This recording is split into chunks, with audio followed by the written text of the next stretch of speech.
In 1956, I was standing at the Bridgeport Hotel at Murray Bridge, and my mother and I were looking out over the river. I was 11 years old, and she said, when I was your age, and it was nearly touching the bridge, and there was a haystack jammed against the bridge. So our shacks were covered with water, and she said, when I was your age, Peter, I walked across the river between these two bridges and I didn't get my thighs wet.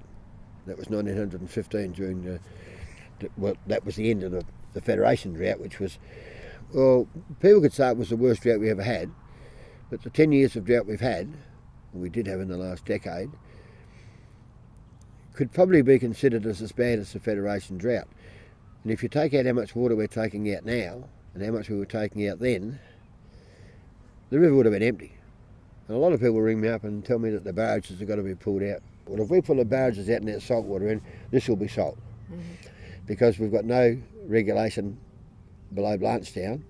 The salt, 1 litre of salt water ruins 10 or 11 litres of fresh water. This would go salt on. Now the trade-off to make Mulwala was to build the barrages down the bottom of the river so that we could have what they had, water in the Lower Murray.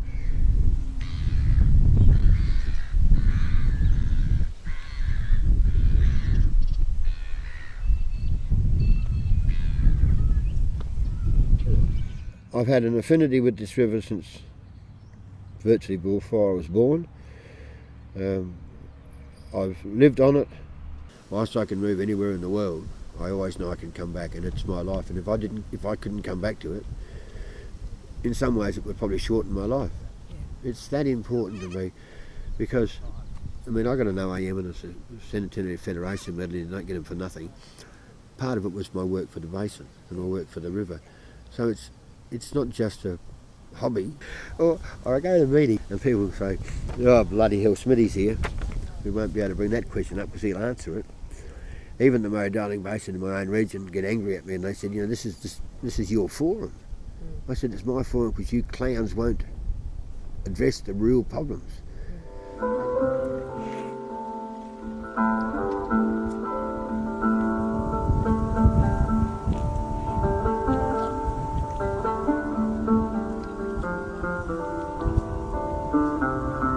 Great-grandfather was firstly here. Wow. You probably noticed it's basically treeless plains. A lot of it's naturally salty, so you just learn to manage it around it. Okay. You recognise the history of your landscape. Yeah. And you work within its limitations. What do the barrages actually do? They stop the salt water coming upstream. I think when you put in man-made structures, there's always slight drawbacks. A lot of it was done because there was too much extraction in the river years ago, and I guess the riverboat traffic meant they wanted stable river levels. So over the years, because of the way that there's been over allocation of water, it probably means that the water is fresher than it perhaps would have been, because the water would have flowed in if the barrages weren't there. Yeah. Whereas previously, before irrigation, the river was fresh most of the time. Do you get droughts here? Yeah, but not as severe as further upstream. We might have 3 bad years in 10. Yep. Here it's a more reliable rainfall. It's fairly low. What's it like when it floods here? Last year it was amazing. This time last year it was unbelievable. Listening to the bell frogs. We've got amazing bird life now. Yeah. The pelicans and plovers and all sorts of ducks and stuff.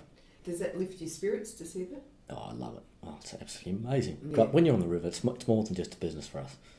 You love the ecology. Yeah. Part of our life is to work with nature. Well, we probably think the river probably needs to be given priority. You have to have a healthy river system to have a good healthy community. Yeah. And we expect droughts and floods in the future. Yeah. So we just have to learn to adapt. Do you think that climate change is real and that? Yeah, I do. Yeah, I think it probably is.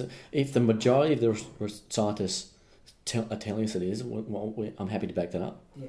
What do you see your future as? You'll live out your life farming this land? I think so. Yeah, at this stage, yeah. If you're healthy, yeah, of course.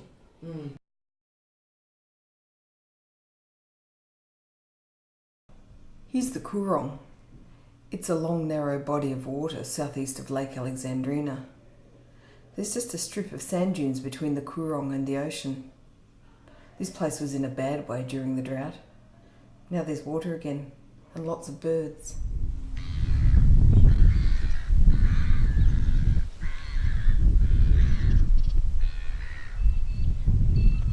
I love being able to look at it. I love looking at it when it was in drought. Yeah. When it was in flood. I was awestruck as an 11-year-old. Yeah. And you loved looking at it when it was in drought. It didn't distress you? Oh, it distressed me. But when I looked at it, I knew it could get better again. Yeah. I knew that it was repairable. I knew that if we had some decent rains, I never expected those decent rains to happen in a month in Queensland. Yeah. Because I keep saying to people in the Northern Basin and in some parts of the Southern Basin at times, we're going to have record rains. Yeah. But they're going to be a lot less than we used to get Yeah. because of a changing climate, but we're not learning to live with it. So, no, it really is to me, this is life. I mean, life's a newborn baby or a new tomato plant, but that's life. And it's South Australia's life, because we can't survive without it. We can build 100 desalination plants, but if we can't grow food, we're not learning from our mistakes. They were talking about piping water from Tasmania to the Murray. Sounds pretty good on paper, but everywhere we've taken a massive amount of water, we've caused problems.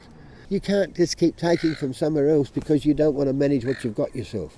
It's not just about irrigators, it's about people, it's about managing it properly and making sure you don't waste it. There's as much water on the face of the earth and in this planet as there was millions and millions of years ago.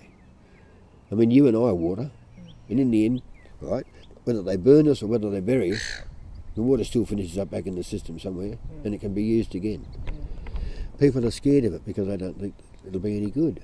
Governments are scared to do it because they're scared that the people won't like it, won't drink the water, they might vote them out.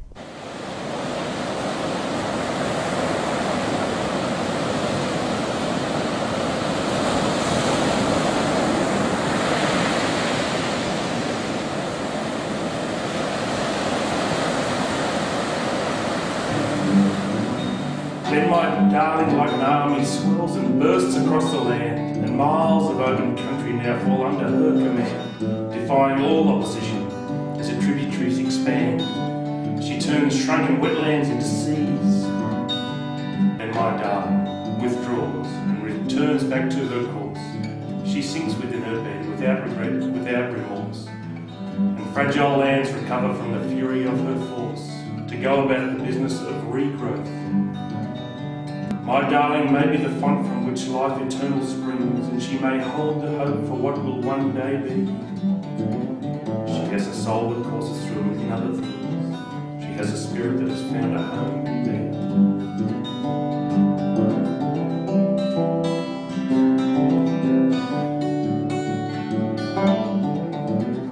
There's something about that river. It'll always draw you back. You go and sit by the river, you can relax.